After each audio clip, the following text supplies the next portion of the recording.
Welcome to this episode of Chattin with Staxx. I'm your host, Bill Staxx, and today I got Albert Sugar Bear Barbieri, also known as number 8 in your scorecard, number 1 in your heart. He got on the wrong side and he's angry. He made a fool out of him. I said, no, chick, I didn't do that. I mean, I was in a pot with him. He raised, I re-raised, he raised, I re-raised him back. I make it straight. And the table started to razz a little bit. I started to needle. I said something about, sometimes you get the bear to make it sure. And he snatched my money away from me. And Chicky goes, Sugar, you should know better when you're playing poker. When you win a pot, shut the fuck up, take the money. Right? I said, I know, Chick. He says, well, listen, stay out of the hangout. I mean, he's give me this sentence. Stay out of the hangout. Don't go there. Let me find out what's, I'm like, I'm getting reprimanded.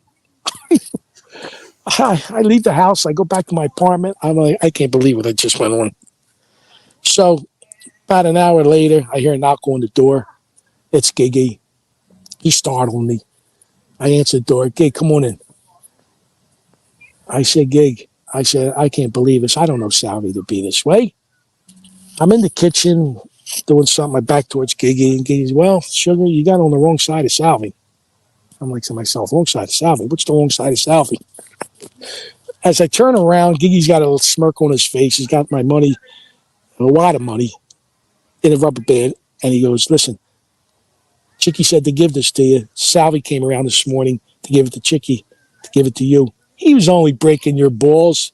I'm like, oh, my God. Oh, shit. And it was, so here's Salvie, 8 years prior to Goodfellas, unbeknownst to him, that scene, obviously. He pulls almost the same thing that Pesci pulled off with Ray Liotta in the movie. Chicky takes it another step, because I guess when Salvie comes around getting the money, Chicky, a prankster, now he's going to take it another step. Get me to come over, tell me you shouldn't have did this, stay out of the hangar. And like, can you imagine I'm 20, it's like I'm 23 years old. 23, 24 years old. I'm just he's like, what, 26? Salvie's like 26 around there? Yeah. If it's 26. Yeah, if he's born, I'm born 58. He's born in 56. It's 1980. What's that? That makes him 26. Yeah. And it was it was classic.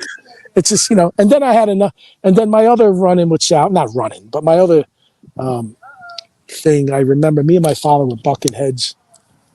My father didn't like I lost my mother in 1977 in a car accident. I was 18 years old, just shy of my 19th birthday. Sorry for your loss, man. Yeah, it was tragic. It changed my life. It changed the direction of my life. It was 1977, Memorial Day weekend, in a car accident on a White Horse Pike on the way down to the Jersey Shore. She was a passenger in a car. Back then it was one lane each way. And the kid came out on a bicycle.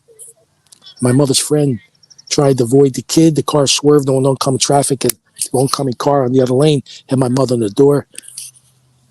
She died instantly, ruptured spleen. Oh, so at that time,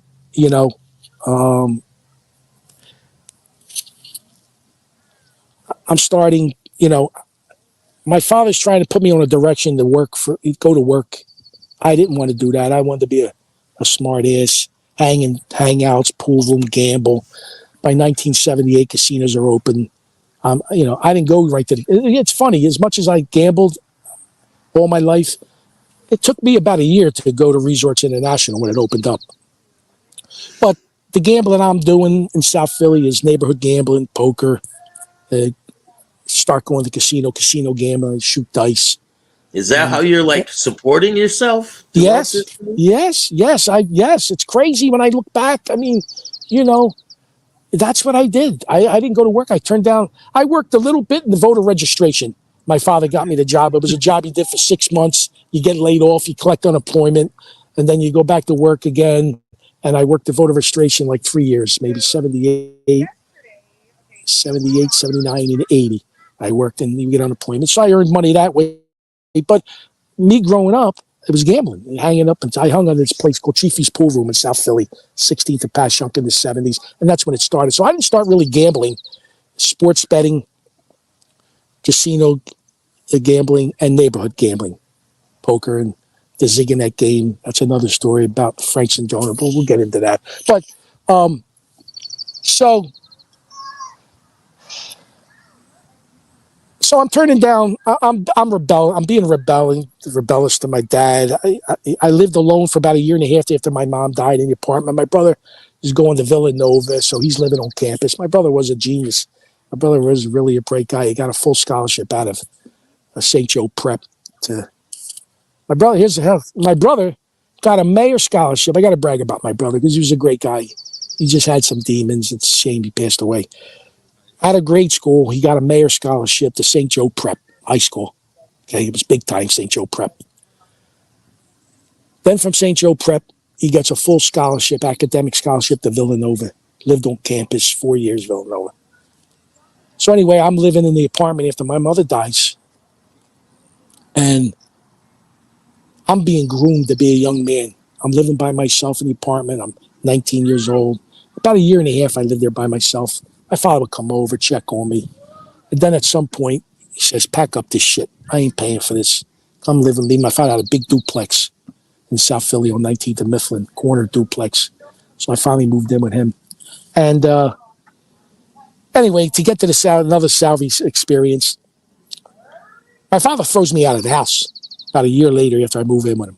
Now, I know, I've been in my friends who are parents' houses, and I've seen they've had issues with their sons or daughters, and I don't know them or any father in the past 30, 40 years that I've been in their homes to where they're having issues with the kid that would just throw them out of the house.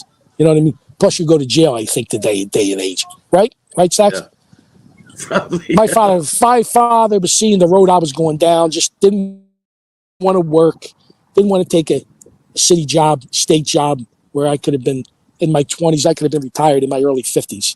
You know what I mean? I never married. I could have, life would have been much easier for me growing up. But I wanted to be the smartest. I wanted to be gambling. Hang around all day, right? Yeah. Me, it was baseball, summertime, baseball. And then, I don't know. I don't know what it was. I just don't know. And I think not having a mother was, like, you hear all the time how they talk about not having a father in the home. Yeah. Well, not having a mother in your life also can be devastating and have an effect on you.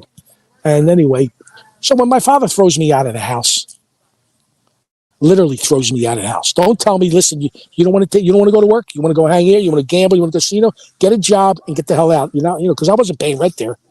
I was living for free. You imagine just getting up, anything you wanted to do, get up in the morning, go down the shore, come back, play ball in the summer, hangouts, chiefies, Billy, play poker all night, come home 2:30 in the morning.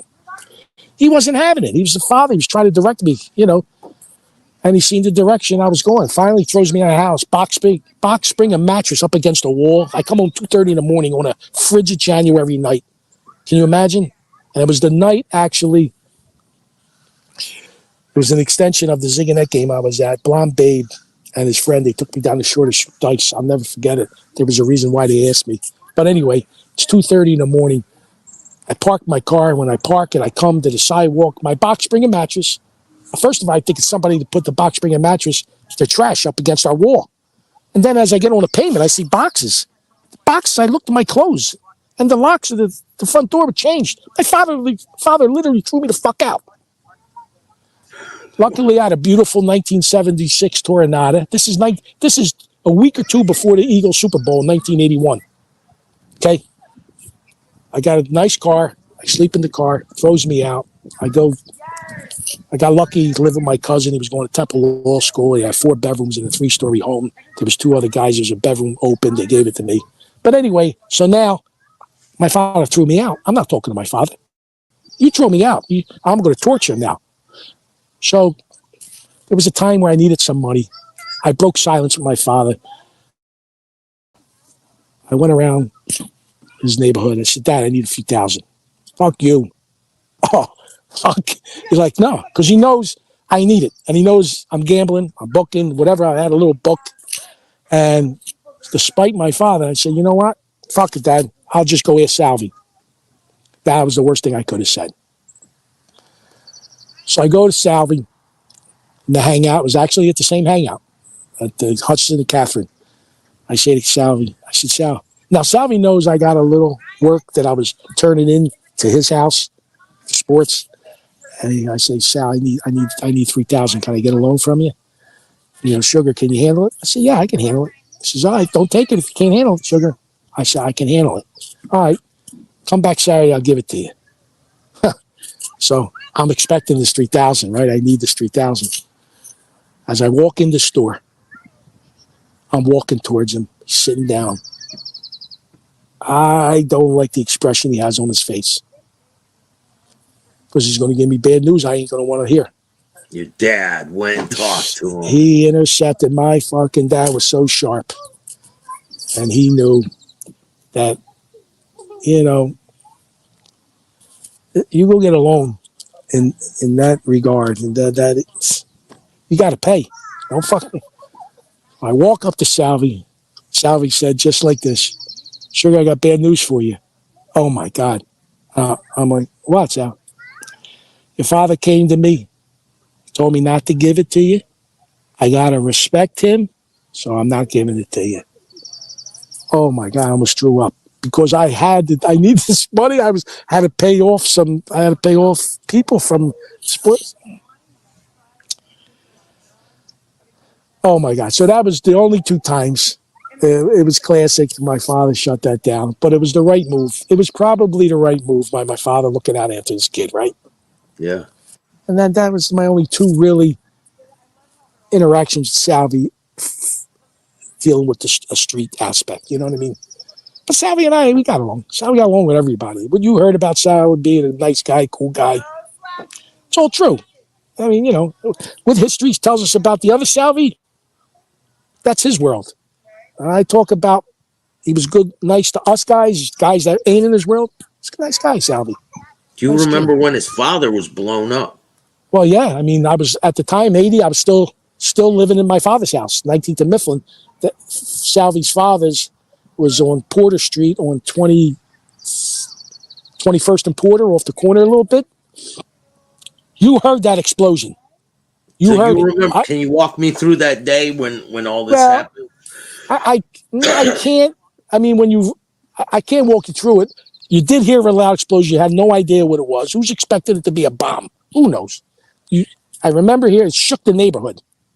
And when you wake up and you see the news, you hear about it. Oh my God! By that time, you got to understand too, a war is going on.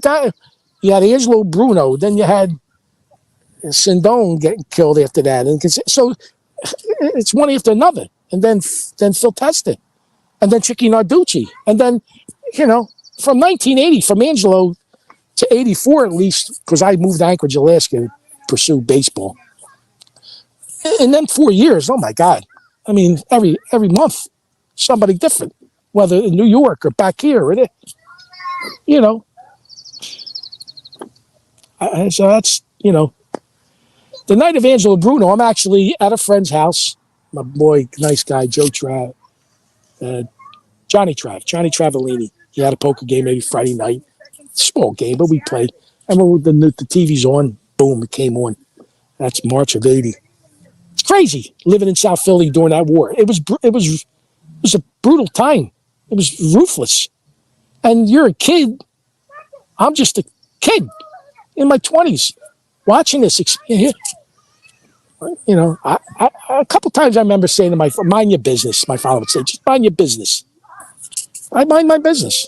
You learn what you learn. My friends all connected their fathers. My father knew their fathers. I knew at that time whose father was a bookmaker, loan shark, who's connected, who's an associate, who's this guy, that guy,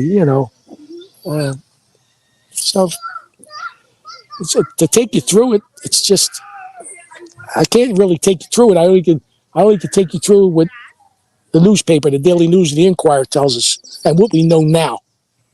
Okay? Yeah. And I still try not to express my opinion on it. It is what it is. We know what that life is about.